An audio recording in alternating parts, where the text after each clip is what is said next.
Taurus, welcome to your weekly Sidereal Astrology forecast. This is for June 20th through the 26th of 2016. I'm Athen, and this is for Sidereal Astrology. If you are new to the channel, be sure to check out the link down below because the signs are different. All right, so Taurus, let's go ahead and jump right in, starting first with yourself this week. This is seen by Venus. And Venus, who does rule your chart, has recently gone into Gemini last week. So you guys are perhaps feeling a bit more like connecting with your values in life. Maybe the financial stuff, which we'll talk more about here in just a minute. So it's great to connect with this area, but at the end of the day, I think really being grateful for what you have, really connecting to all values, really, seeing what you do have in your life, connecting with that, maybe connecting with nature can be an excellent week for. And anything else that really invokes your senses. It could be a sensual week, enjoying those things. Some of you could even be attracting some of those values. But we'll talk more about the financial stuff in just a minute in more detail because there are some challenging things with that this week. But definitely this connection to them and an enjoyment of them, particularly what I think you already do have in your life. Now, this is also your sense of self-worth. This is your house, the second house. It's about personal reliance, maybe enjoying that in your life, and cultivating your sense of self-worth. In other words, seeing that you do have, of course, everything that you do need in your life to cultivate your values, right? Your natural gifts, your natural abilities, and connecting to those as well. All right, so that's yourself this week. In terms of your relationships, we do still have Mars retrograde, of course. So a lot of this is reflective. You're still learning a lot about relationships at the moment. It's good to experiment, try new things with that. There's a lot of patience being invoked with this. Things you're learning perhaps about commitment and more of the serious side of relationships, which is Saturn in your 7th house. And so this is still somewhat strong this week because Saturn's still squaring up to Neptune in the sky. So letting go, detaching when it comes to the relationships, understanding too that these things are taking time with Saturn, but you're building them, and you're learning a lot about them, which is really the foundation about them this week. So it's good to be adaptive this week. Now, in terms of your work, this is seen by Venus when it comes to the daily activities, but again, Saturn is your 6th house, or excuse me, your 10th house ruler. So if there's uncertainty about that, the detachment, the letting go, just like last week, that everything in the future is unfolding in divine timing. And what I mean by that too is that it's always good, no matter what, for you to be working on everything in your immediate environment with your career, but everything that is not within your immediate sphere of influence, your immediate control, is best let go and detached, and that can help liberate you and actually free you up. Because what's trying to come through your career at the moment is, I think, a very giving nature. It's a much more receptive nature, and connecting to the present moment I think is great in that career sphere.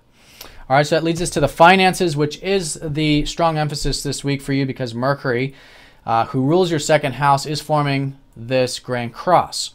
So basically what's happened is this last new moon we had was the Grand Cross, but Mercury's been behind the Sun and Venus. So now Mercury's got to catch up. Now that's exactly what Mercury's doing this week, is going through that Grand Cross energy. So on Monday, balance with the financial stuff, having everything on that even keel because Mercury will be posing up to Saturn, watching any extremes with that too. Sometimes with Saturn we get too dense, we don't want to get too dense with it, too much into that mental energy of too realistic to where it gets too heavy, but at the same time we don't want to avoid any responsibilities.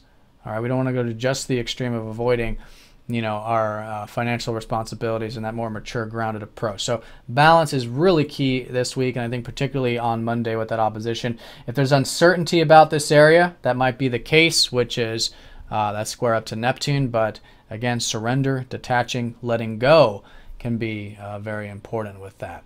Then on Wednesday, this one's not as challenging, but this is the square up to Jupiter, which can sometimes be an over-optimism about the financial stuff, or an under-optimism, again, maybe the pessimistic kind of a thing. So the key with the square is to have a healthy, with Jupiter, is to have a healthy awareness that, first of all, there are opportunities with your financial life. That's seen by this aspect, but it's likely long-term.